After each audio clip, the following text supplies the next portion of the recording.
Well, welcome to the Right Time Data Integration with JBoss Data Virtualization. This is right time data plus right form equals better insights plus better decisions. Let's move on to the overview of our demo. We have different data consumers. Feed Henry through OData, Data Virtualization Dashboard through JDBC, Apache Camel through JDBC, SQL, Olingo, and REST. And we are going to compose views, connect to data sources, preview data, deploy to the data virtualization server, all through Developer Studio with the integration stack and Data Virtualization Designer. Our data virtualization is on-premise in a virtual machine. And with our data sources, we have EU and US customers, different databases on Postgres. In this case, we're not using the MySQL database, but for this demo, you can use either. We have the market data in a CSV. We have a country info web service. So let's talk about the scenario a little bit. We have a customer that's a retail brokerage, has customers in US and Europe, and the data is spread over several databases, US customer data in one database, EU customer data in one database, centralized database that has security products. And the firm's market data group has a web service that will give you the current price of any security. So the brokers don't have any way to view all this various data on a single screen. They have to flip between different applications, and each screen has a view of one single data source. And so it's very cumbersome. And so they've requested a new screen for all their applications where you can display all the information for one or more customers in a single query across US and Europe. And they want it returned in a single query of all the accounts for a given customer that include the current securities held by that account, current price, and so forth. So they want to do this, and no matter what application they're in, they can get to the screen. Of course, that introduces a lot of complexity with different applications, data returned in slightly different formats, with different protocols, different hierarchies, and some may want the data in a single flat data structure. Some may want access through .NET or Java. Some may want data through the web service. So there's a lot of complexity here with this scenario. So what the JBoss Data Virtualization Data Architect needs to do is be able to provide several slightly different versions of the same federated data view for each of these groups. And of course, they want to make sure they can solve this use case and build something that can be a basis for future use cases as well. And so that describes our scenario, and we're going to highlight the Data Virtualization Designer and the different abstraction, go through the dashboard and Feed Henry, as well as the camel route. Let's go through our Data Virtualization Designer within JBoss Developer Studio. That's part of the JBoss Developer Integration Stack. I've created the financials TIAD project. TIAD is a community project that data virtualization is based on. So this is the TIAD designer, which is a data virtualization designer. I've started the project and I created my folder structure with data sources, the enterprise data layer, schemas, virtual base layer, web services, so I could separate the content into logical folders. And so we're going to start with data sources. And so we import the metadata for all the various data sources, and we go File and Import. And we can start importing different data sources. So I did JDBC database import, the flat file import, web service import, and built my data sources. And so the metadata that's imported, for instance, relational databases, Designer does this by connecting to the databases via JDBC and imports metadata such as the names of the tables in the database, the name of the columns, the data type of the column, so forth. And then for web services, does it by reading in a WSDL for the web service with importing the schema for the request and response. And we build several layers of view models on top of this data source model.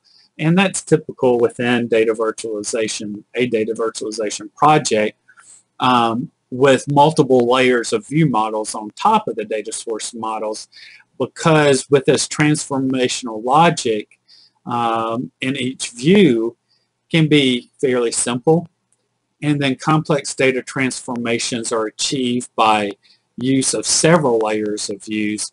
And in traditional relational databases, such a design, that would be fairly heavy performance penalty at runtime to deal with all the different layers of views. And that's why in a traditional database you'd see a use case like this defined in a single view, very lengthy and complex SQL statements. But one of the awesome things of data virtualization is compresses all these layers at runtime to a single layer. So there's really not such a penalty using layered views. So when we look at these data sources, I have the web services, CSV, the JDBC to Postgres. We can, for each of these, you'll see our tables, I can go and run preview data, and I can look at the customers directly from the data source. So I can do this preview. Then if we move on to, excuse me, and you'll notice we have our server listed, and within this server for EAP, which is what data virtualization runs on, we have our data sources, translators, VDBs, and I've already deployed that VDB with the data sources to the server. You'll see the financials VDB there. But I can go to that server. I can click on TIAD instance, click on test my administration connection, test my JDBC connection, and you'll see I'm connecting to data virtualization. So let's go on to our virtual base layer. And this is the first layer that we've defined. And this model layer is a series of views that's really a one-to-one correspondence to each of the source tables. And the reason we do this is just to add an abstraction layer to handle any future changes. I like to call it future-proof. So these future changes to the data source schemas, this abstraction layer helps abstract that from the higher level model layers. And so again, if we come into the VBL, we can choose one of these tables and we can preview that data.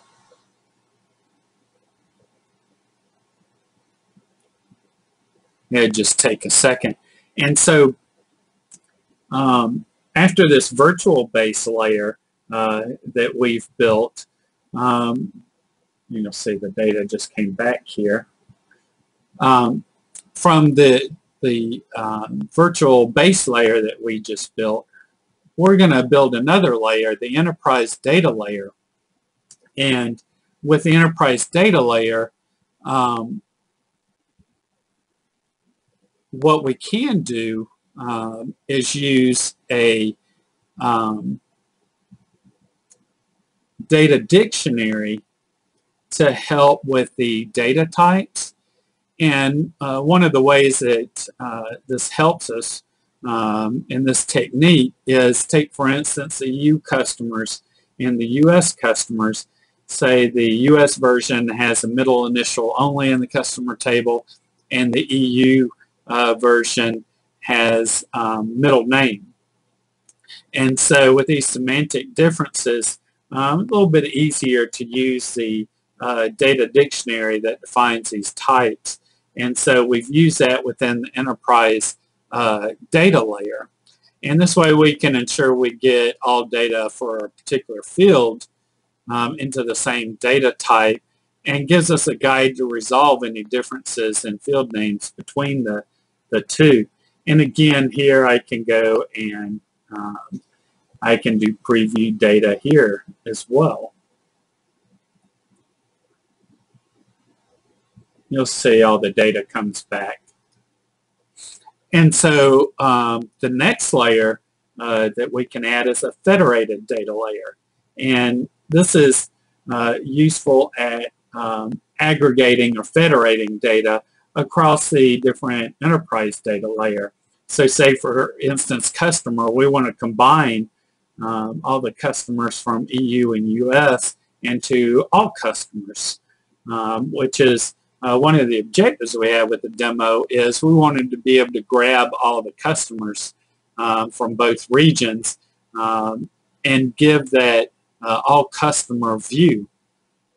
And so here I've defined the all customers, and I can also go into preview data here.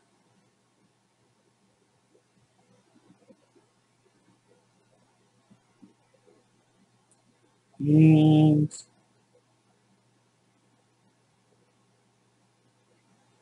it should come back with all the customers, even US. So the country for US is in the US customers database. And so now we define the data source. We define in the virtual base layer, the enterprise data layer, the federated data layer, and we can also have a virtual query layer, which is web services. So we'll go over to web services. We can actually go into all customers. We can go into get customer, go into preview data, and so we can get the all customers with this get customer. Let's put in one CST 33. Oops, 33. And we're just going to get this one customer just to show the web service, and so you'll see that the web service returns that customer for us. And so the last thing within the designer that I want to show, the financials, VDB, we can execute that virtual database, and this is going to give us the database development perspective. But if we go under catalogs, financials, schemas, go under all customers, look at the tables, you'll see it has customers here. So what we can do is we can put in the all underscore customers dot customer customer. Now what we can do is execute current text, and then there you see it's returned all customers, the USA country customers plus the others.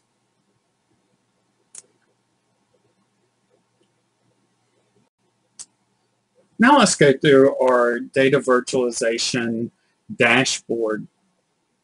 First, I want to go over to the showcase under administration. I just want to show you that I set up an external connection for financials. You'll see we have a green light there, and we're using this JNDI type for financials. And then under providers, you'll notice we have our different data provider names. And we have within our import, with this demo, I pulled in our or imported our workspace and then imported our dashboards. So you'll see our financials workspace I imported. Then I imported the customer reports dashboard, account reports dashboard, and account holdings dashboard. And so I could have built these from scratch by going into the administration, by going into create workspace, create pages, and so forth. And so I'm going to switch over to the financials demo workspace because I imported that. And then go to demo dashboards. You notice I have my menu over here. And then log out on the top right. And that was built as part of the workspace. But I have 3 different dashboards: customer reports, account holdings reports. So if I go to customer reports, and I could modify this by going under edit content, and I could edit the panel with a different data provider, key performance indicator name, and you'll notice I have different types here: data table, a line chart, a bar graph, a pie chart. I can change the Y and X axis and the different properties of this key performance indicator. So I'm not going to change anything. But what I built, and first you'll notice on the bottom, customer list. So you'll notice I'm getting all the customers, and this should be U.S. customers and EU customers. And you'll notice USA. So it is the federated view that I discussed.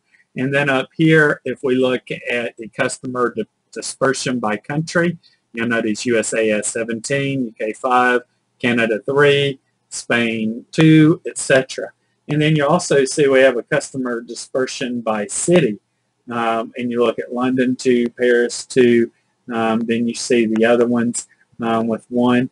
And then it lumps 22 of them into an other within the bar chart, bar graph. And so I can change some of these cities here. Barcelona, I can change some of the country. Spain. So you'll see I have filters that I can change here. And I can remove those. So everything goes back to normal there.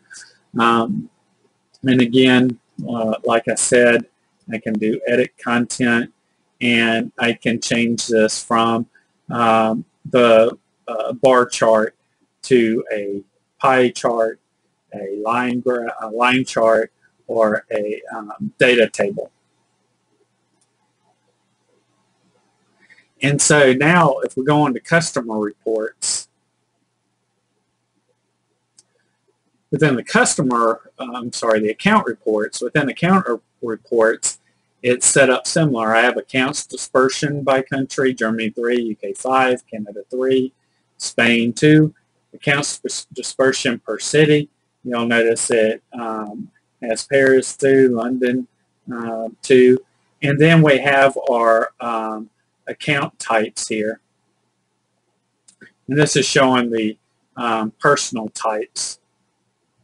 And so if I come up here, yep, so see I'm selecting and it's doing the filters. I'm going to remove those filters, and then we'll go back to all of them there with our different country. Then with our account status, shows active, closed. Then the accounts list, I can get all the different accounts. I do account types. And then if we go under the account holding reports, now I have purchase dispersion by country. I have purchase dispersion by city. I have this purchase evolution, and then I can do this by product ID as well. But if you look at the purchase evolution going by date and the amount there. So if I should be able to select a point, and then it should update the other panels as well, just like I was showing before.